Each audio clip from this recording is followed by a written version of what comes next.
आज का जो हमारा मौजू है वो अनडाउटेबली, अनडिनाइली दुनिया का ऐसा कॉन्फ्लिक्ट है जिसने ग्लोबल लेवल के ऊपर, मिडिल ईस्ट के ऊपर, दो नेशन की ओवरऑल मेंटेलिटी के ऊपर सवालिया निशान डाले हुए हैं। मैं बात कर रहा हूँ उस सरजमीन की जहाँ अपने ही घरों से लोगों को बेदखल कर दिया गया। मैं बात कर रहा हूँ उस सरजमीन की जो 80 सालों से आग में जल रही है। मैं बात कर रहा हूँ उस सरजमीन की जिसकी 3 से 4 नस्लें हालत एक जंग में रही हैं। मैं बात कर रहा हूँ उस फ़लस्तीन की जो 1920 में जलना शुरू हुआ और आज तक जल रहा है। आज की इस वीडियो में हम कोशिश करेंगे कि फ़लस्तीन की तारीख को खोद कर देख सकें कि गलती किसकी थी और कौन जिम्मेदार था। क्या इंटरनेशनल कम्युनिटी ने अपनी जिम्मेदारी अदा की?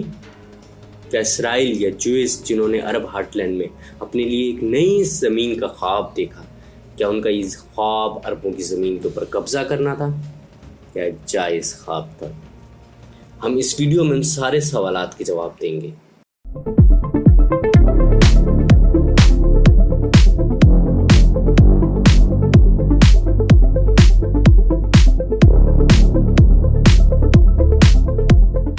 सबसे पहले हम इसकी हिस्ट्री के ऊपर बात करेंगे। ये वर्ल्ड वार 1 के कॉन्टेक्स्ट की बात है। उस वक्त एक लेटर एक्सचेंज हुए अमीर मक्का हुसैन बिन अली और British high commissioner McMahon Henry के दरमियान। दूसरी तरफ ऑटोमन एम्पायर दाखिल हुई वर्ल्ड वार 1 में जर्मनी, ऑस्ट्रिया, हंगरी की साइड से। ये अक्टूबर 1914 की बात है। उसी दौरान एक पेशकश की गई कि अरब अगर बगावत करते हैं ऑटोमन्स के अगेंस्ट, उस्मानियों के खिलाफ, तो उनसे ये वादा किया गया कि उन्हें एक आज़ाद रियासत दी जाएगी जब उस्मानियों की सल्तनत तोड़ी जाएगी। और नतीजे के तौर पे आज आपको किंगडम ऑफ सऊदी अरेबिया नज़र आ रहा है।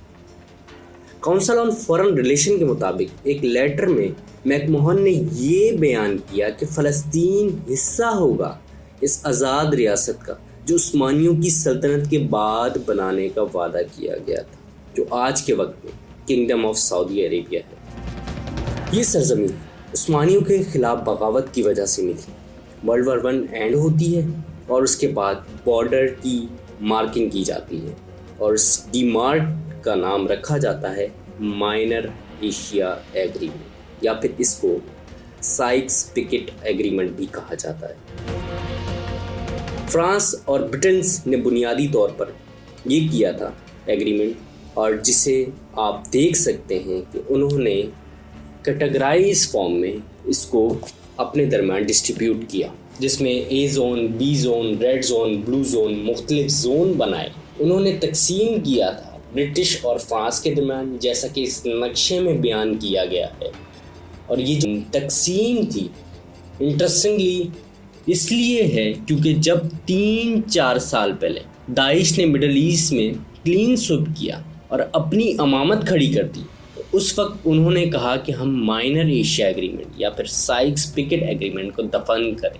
इसकी अहमियत आप इससे भी लगा सकते हैं। दाइश इसको तार तार करने की बात कर रहा है, जो मुआहिदा 1915-1916 के दरमियान वर्ल्ड वार 1 के दरमियान हुआ। ये मुआहिदा 1916-1915 वर्ल्ड वार 1 के दरमियान की बात है, जब सीक्रेट नेगोशिएशन हुई फ्रेंच और ब्रिटेन के दरमियान, और रशिया भी इसका हिस्सा था। और उन्होंने तय किया कि जब ऑटोमन एम्पायर को तोड़ा जाएगा तो उसकी तकसीम कैसे करना है, किसकी ज़मीन किसको देनी है। जो फ़लस्तीन की ज़मीन थी इसको इंटरनेशनल जोन बनना था और जिसका नाम रखना था अलाइड कॉन्डोनियम। अब एक और इंटरेस्टिंग इवेंट जिसका लिंक फ़लस्तीन के साथ है, जो कि डिक्लेरेशन ऑफ बाल्फोर 1917 के नवंबर में आती है। ये एक लेटर था जो बुनियादी तौर पर गवर्नमेंट ऑफ ब्रिटिश के बिहाफ के ऊपर author James Balfour, foreign secretary ने लॉर्ड वाल्टर रूथस्चाइल्ड को भेजा, जो कि फॉर्मर ज़ायनिस्ट लीडर, एक ज्यूस वेल्दिंग्स ज़ायनिस्ट लीडर था। इस फॉर्मल लेटर के तहत ब्रिटेन ने ये कहा कि हम मदद करेंगे ज्यूस की फ़लस्तीन में नेशनल होम, कौमी वतन बनाने में, और एक नई सरजमीन बनाएंगे जो कि एक ज्यूस की रिप्रेजेंटेटिव हो। नवंबर 1918 वर्ल्ड वार 1 इख्तिताम को आ जाती है और ये इख्तिताम आर्मिस्टाइस के ऊपर ख़त्म होता है, जंगबंदी का मुआहदा होता है। ब्रिटिश उस वक्त कोशिश कर रहे थे कि इस रीजन में जो उनकी स्ट्रेटेजिक इंटरेस्ट है, इनको जो सपोर्ट है वो इन टच रहें उनसे, और सेंट्रल जो पावर हैं उसके खिलाफ ब्रिटिश अलाइड जीत सके। ये जो लेटर आपको नज़र आ रहा है इसको कहते हैं डिक्लेरेशन ऑफ बालफोर। 1922 में लीग ऑफ नेशन ने ब्रिटिश फ्रेंच मैंडेट बना दिए। उसमें ये किया कि लीग ऑफ नेशन ने फैसला किया कि किस तरह से ऑटोमन एम्पायर को टुकड़े टुकड़े करना है। ब्रिटेन और फ्रांस में तकसीम कर दिया गया ऑटोमन एम्पायर को, और फ़लस्तीन को कंट्रोल ब्रिटिश का कितना था और कितने अरसे तक होगा ये तमाम, और फ्रांस का जो था, ये तमाम चीज़ें डिसाइड की गई। ब्रिटिश तकरीबन 25 सालों के लिए इस एरिया के अंदर कंट्रोल था, और ये 1922 की बात है। ब्रिटिश ने अनाउंस किया कि उनका मैंडेट ख़त्म होगा 14 मई 1948 को।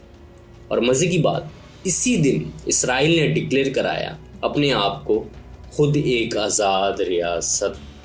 अब आप यहाँ देख सकते हैं कि इराक जो है ब्रिटिश के अंडर है, सीरिया जो है फ्रेंच के अंडर है, और जेरूसलम वाला पार्ट ब्रिटिश के अंडर है, और आधा जो नॉर्थ का पार्ट है ये फ्रांस के अंडर है।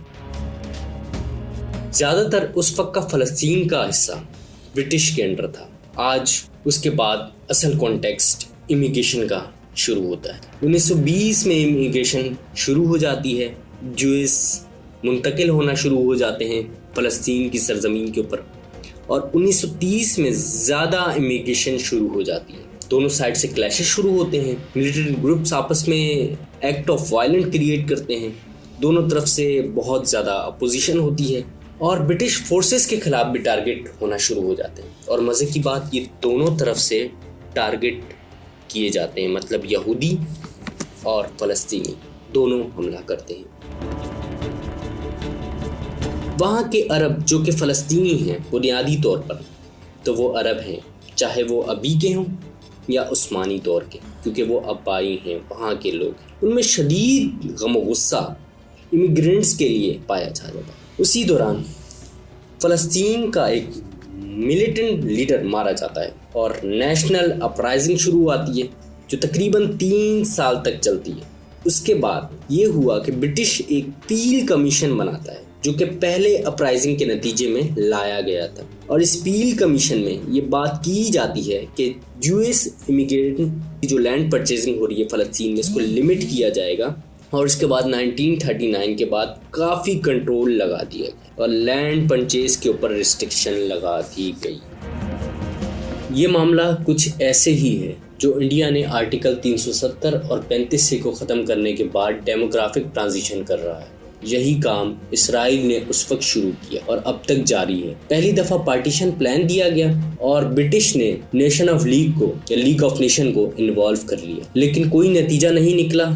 इस अफरा तफरी में जंग के माहौल में फ़लस्तीन का मैंडेट ख़त्म हो गया और दूसरी तरफ मैंडेट देने वाली लीग ऑफ नेशन की बॉडी जो थी वो भी ख़त्म हो गई। ब्रिटिश ने सोल्यूशन के लिए यूएन की तरफ ले गए और 1947 में एक स्पेशल कमेटी बनाई गई जिसका मकसद उस जंग को ख़त्म करना, और यूएन जनरल असेंबली रेजोल्यूशन 181 पास करती है और पार्टीशन का फार्मूला दे दिया जाता है। तो ये एक पहला प्रपोजल था यूएन की तरफ से या इंटरनेशनल कम्युनिटी की तरफ से जो फ़लस्तीन की तकसीम से मुतल्लिक आया। उस वक्त फ़लस्तीन में अरब थे, तकरीबन 2/3 पॉपुलेशन या 85% लैंड फ़लस्तीन या अरबों की, और 1/3 से भी कम इसराइल 10% लैंड ज्यूइश की थी।